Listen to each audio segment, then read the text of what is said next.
दोस्तों, जितनी बार आप निर्णय बदलेंगे, भाग्य भी उतनी बार करवट बदलेगा। महाभारत युद्ध से पहले दुर्योधन ने भगवान श्री कृष्ण की नारायणी सेना सुनी और अर्जुन ने भगवान श्री कृष्ण को। दोस्तों, यह प्रसंग उस समय का है जब भगवान श्री कृष्ण पांडवों की तरफ से शांति प्रस्ताव लेकर गए और उन्होंने पांडवों के लिए सिर्फ 5 गांव मांगे थे। तो शकुनी ने दुर्योधन से कहा कि दुर्योधन, कृष्ण अर्जुन का पक्ष लेकर आए हैं। यह छलिया है। कृष्ण पांडवों के लिए 5 गांव मांग रहे हैं और यह हमारे लिए सही नहीं रहेगा। दुर्योधन ने इस बात पर क्रोध जताते हुए अपने सैनिकों को आदेश दिया कि श्री कृष्ण को बंदी बना लो। तब श्री कृष्ण ने दुर्योधन का अपना विशाल रूप दिखाया था और उसे उसकी मृत्यु के दर्शन करवाए थे। अब दुर्योधन नहीं जानता था कि कृष्ण को बंदी बनाना इतना आसान नहीं। कृष्ण चेतावनी देकर चले गए और इधर धृतराष्ट्र चिंता में आ गए कि अब क्या होगा। धृतराष्ट्र ने अपने ज्योतिषी को बुलवाया। धृतराष्ट्र ने उनसे पूछा कि अब क्या होगा।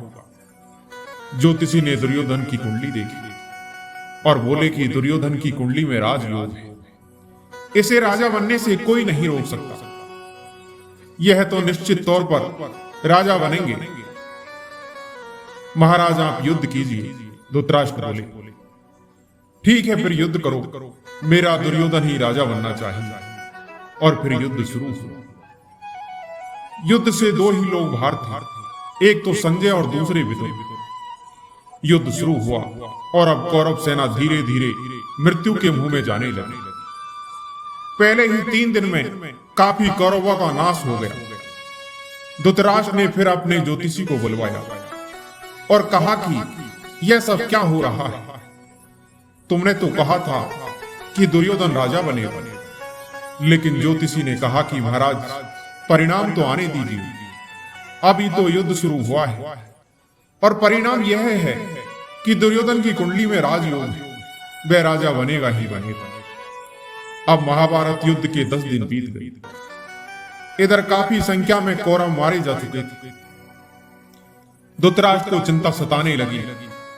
तो धृतराष्ट्र ने ज्योतिषी को फिर बुलवाया और पूछा कि यह क्या हो रहा है। परिणाम तो आ ही जाएगा, लेकिन यह हो क्या रहा है।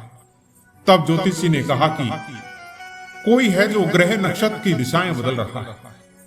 कोई है वहां जो समय और ग्रह नक्षत्र से परे है। कोई तो है वहां। तो विदुर ने कहा कि श्री कृष्ण है वहां, प्रभु है वहां, और जहां श्री कृष्ण होते हैं वहां सारे नक्षत्र, सारी दिशाएं उनके कहने पर चलती। तो दोस्तों, कुंडली पर नहीं, अपने कृष्ण पर भरोसा रखें। जब आपके जीवन रूपी रथ को श्री कृष्ण चलाएंगे तो महाभारत कितनी ही बड़ी है। सामने वाले योद्धा कितने ही मजबूत हो, वह धराशायी होंगे ही होंगे। वह दुर्योधन जिनकी कुंडली में राजयोग था, लेकिन उसका रास्ता धर्म का नहीं था, उसका रास्ता अच्छे कर्म का नहीं था। तो कुंडली बदलने में क्षणभर नहीं लगा। अपने विश्वास को अपने कर्म पर और अपने प्रभु पर मजबूत रखिए। भाग्य को पलटते देर नहीं लगी। इंसान के कर्म से उसका भाग्य तैयार होता है। यदि हमें किसी लक्ष्य की प्राप्ति नहीं होती है तो हम कहते हैं कि यह मेरे भाग्य में नहीं था। वही कुछ लोग मानते हैं कि कर्म से बढ़कर कुछ नहीं है। पिछले जैसे कर्म होते हैं वैसे हमारे कर्म का घटित होना और कर्म के हिसाब से कर्म फल का आना, यह प्रकृति का अटल नियम है। उसमें अन्य कोई भी बदलाव नहीं कर सकता। खुद परमात्मा भी कर्म के खेल में हस्तक्षेप नहीं करते।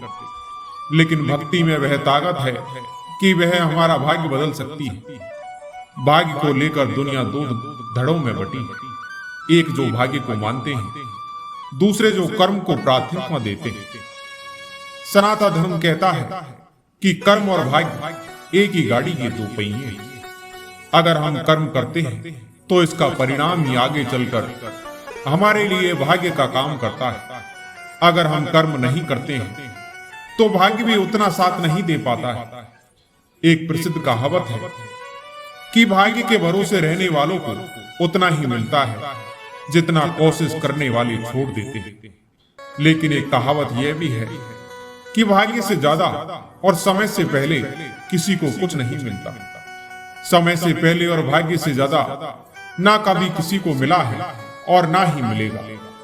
परंतु हम सिर्फ भाग्य के भरोसे नहीं रह सकते। व्यक्ति को बिना पुरुषार्थ के व्यक्ति यदि यह चाहे कि वह सब कुछ मिल जाए जो मेरे भाग्य में है, वह कदापि संभव नहीं होगा। क्योंकि गतिमान जीवन यात्रा में इंसान की इच्छाएं अनंत होती है और बिना पुरुषार्थ के भोजन भी नहीं मिल सकता और बिना पुरुषार्थ के किसान खेती भी नहीं कर सकता। विचारों से भाग्य को एक दिशा जरूर मिलती है, लेकिन दिशा क्या करने वाली है वह आपके कार्य ही निश्चित करते हैं। अगर आपके विचार बहुत नेक हैं, आप अपने भाग्य और मेहनत से जमा धन अच्छे कार्यों में निर्वाह करेंगे, अन्यथा व्यर्थों से व्यसनों में व्यर्थ कर देंगे, तो आप अपनी सोच से भाग्य और कर्म को एक दिशा तो दे सकते हैं, लेकिन जो आपके भाग्य में लिखा है वह आपकी योग्यताओं का ही प्रतिफल है। अगर आपके भाग्य में व्यापारी बनना लिखा ही नहीं, इसका मतलब कदापि नहीं है कि आप व्यापार नहीं कर सकते। इसका अर्थ है कि आपके स्वभाव में सौदेबाजी नहीं लिखी है।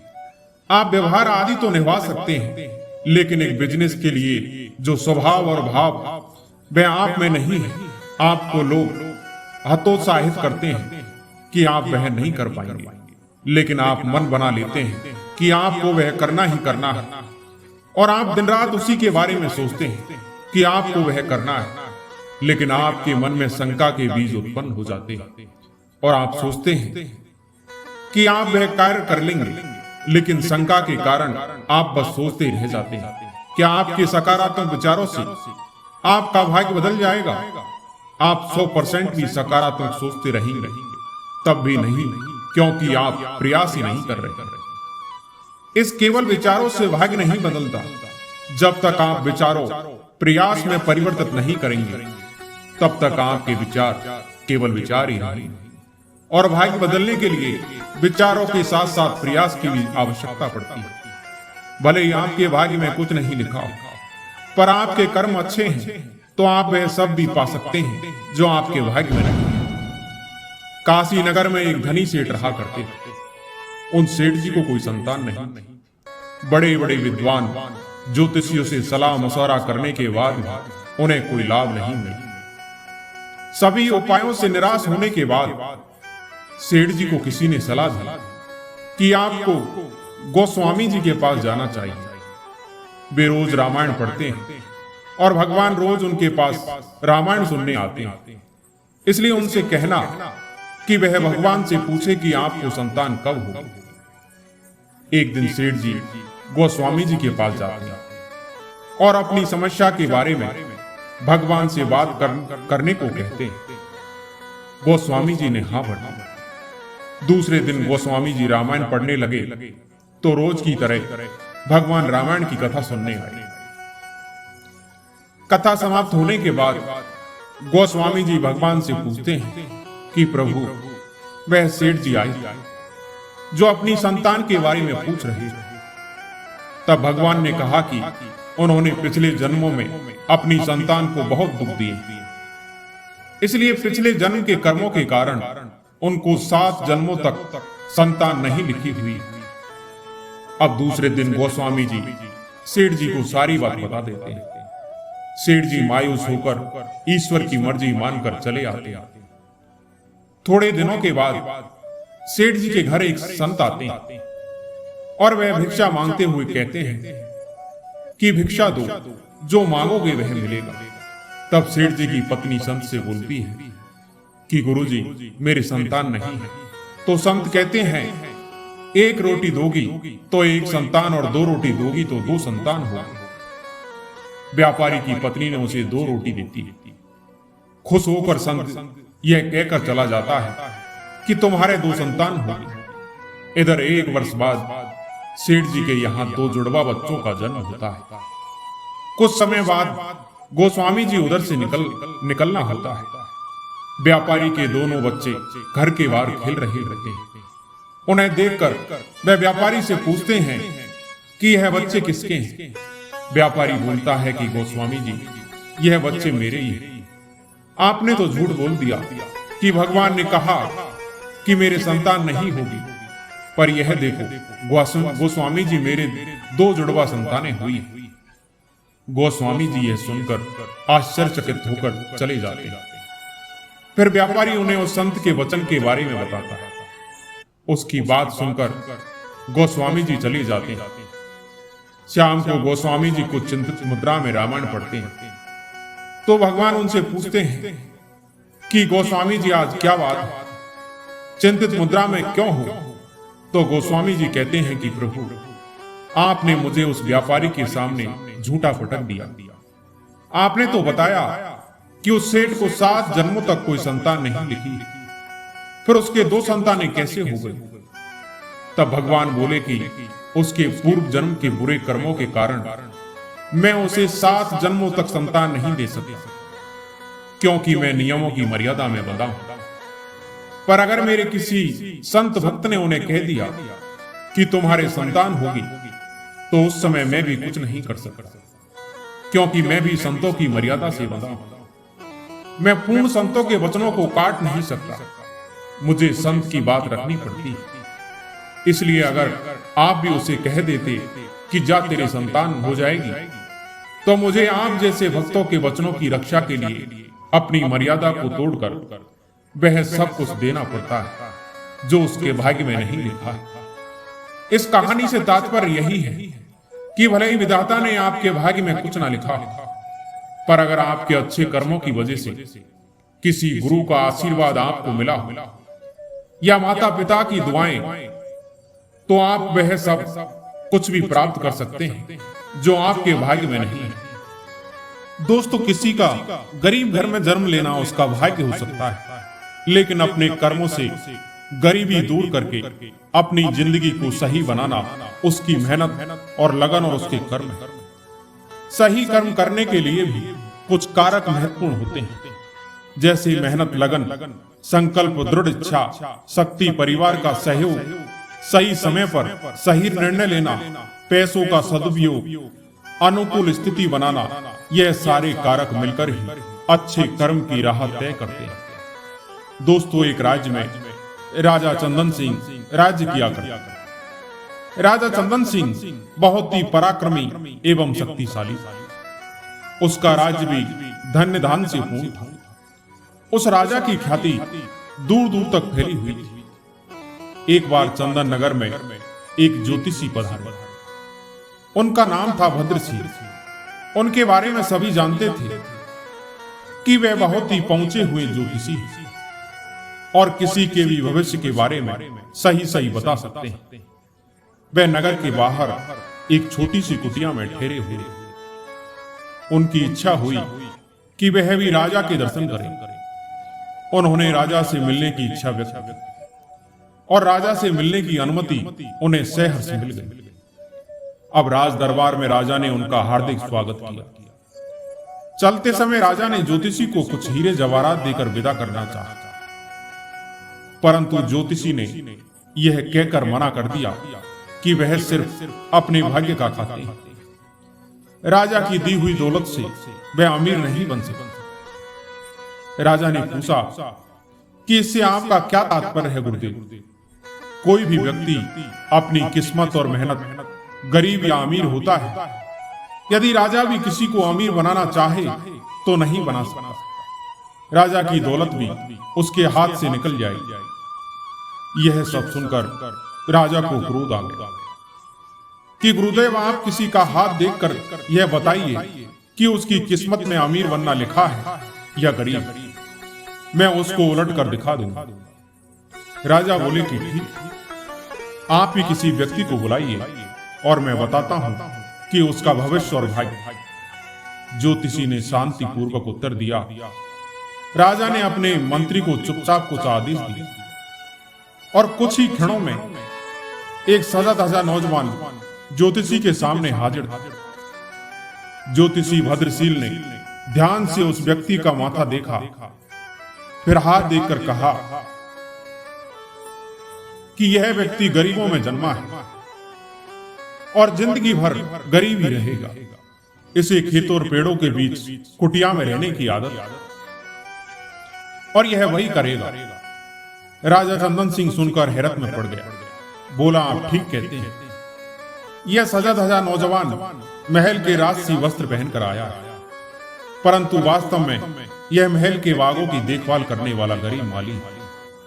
परंतु गुरुदेव, 1 वर्ष के भीतर मैं इसे अमीर बना दूंगा। यह जिंदगी भर गरीब नहीं रह सकता। राजा का घमंड देखकर ज्योतिषी ने कहा, ठीक है, आप स्वयं प्रयत्न कर लीजिए और मुझे आज्ञा दीजिए। और ज्योतिषी भद्रशील चंदन नगर से चले गए। राजा ने अगले दिन माली दयाल को बुलाकर एक पत्र दिया और साथ में यात्रा करने के लिए कुछ धन दिया। फिर उससे कहा कि यहां से 100 कोस दूर बालीपुर में मेरे परम मित्र भानु प्रताप रहते हैं, वहां जाओ और यह पत्र उन्हें दे आओ। यह सुनकर दयाल का चेहरा लटक गया।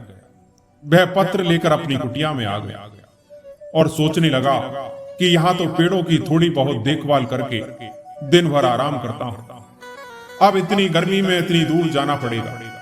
पर राजा की आज्ञा थी, इसलिए अगले दिन सुबह तड़के वह चंदन नगर से पत्र लेकर निकल गया। 2 गांव पार करते करते वह बहुत थक चुका था और धूप चढ़ने लगी। इस कारण से उसे भूख और प्यास भी जोर की लगी थी।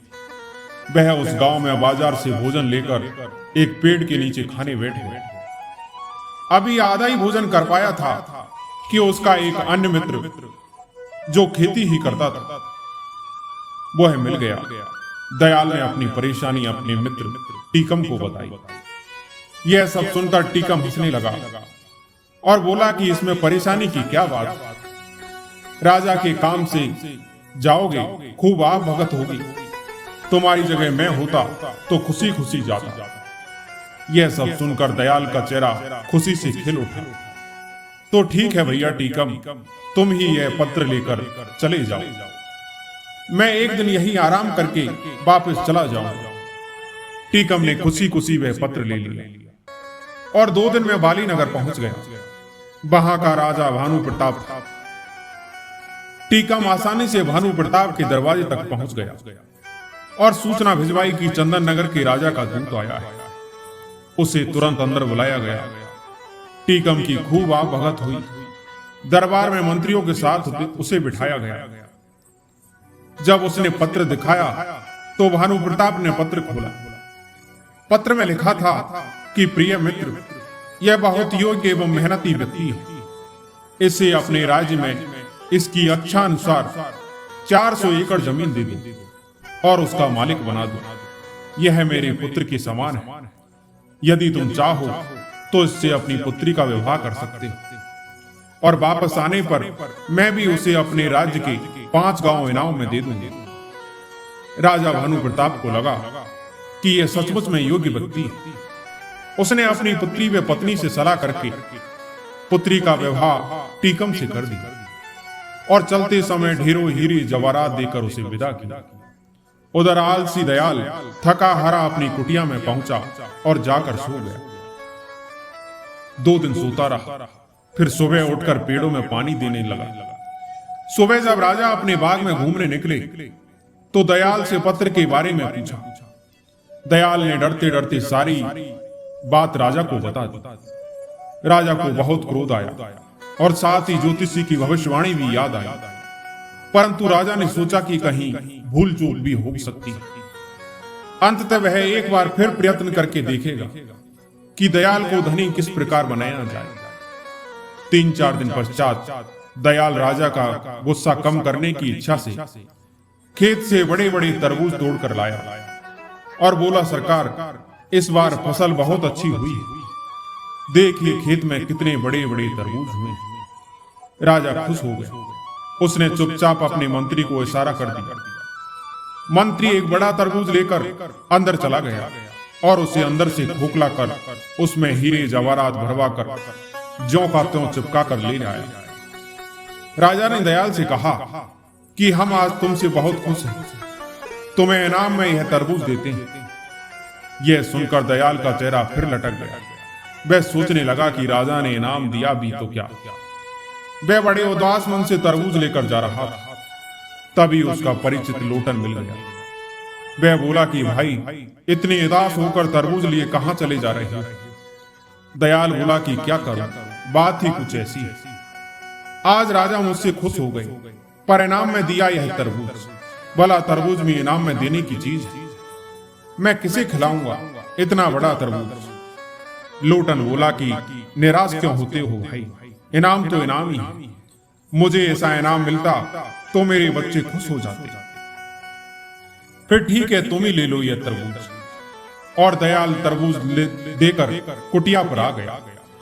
अगले दिन राजा ने दयाल का फिर वही फटा हाल देखा तो पूछा, क्यों तरबूज खाया कि नहीं? दयाल ने सारी बात चुपचाप बता दी। राजा को दयाल पर बड़ा क्रोध आया, पर कर क्या सकता था। अगले दिन दयाल ने लोटन को बड़े अच्छे अच्छे कपड़े पहने बग्गी में जाते देखा तो उसके आश्चर्य का ठिकाना नहीं रहा। दयाल ने अचानक धनी बनने का राज लोटन से पूछा तो उसने तरबूज का किस्सा बता दिया। यह सब सुनकर दयाल हाथ मलकर रह गया। तभी उसने देखा कि किसी राजा की बारात सी आ रही। उसने पास जाकर पता किया तो पता चला कि कोई राजा अपनी दुल्हन को ब्याह कर लाया। जो ही उसने राजा का चेहरा देखा तो उसके हाथों के तोते उड़ गए। उसने देखा कि राज सवारी पर टीकम बैठा था। अगले दिन टीकम से मिलने पर उससे पत्र की सच्चाई पता चली, परंतु अब वह कर भी क्या सकता था। राजा ने भी किस्मत के आगे हार मान ली और सोचने लगा कि ज्योतिषी ने सच ही कहा था, राजा भी गरीब को अमीर नहीं बना सकता यदि उसके भाग्य में गरीब रहना लिखा है। अब राजा ने ज्योतिषी भद्रशील को बहुत ढूंढवाया, पर उसका कहीं पता नहीं लगा। गीता में श्री कृष्ण ने अर्जुन को कर्म करने को ही कहा था, इसलिए जो कर्मवीर होते हैं वह कभी भाग्य की नहीं सोचते, भाग्य खुद चलकर उनके पास आता है।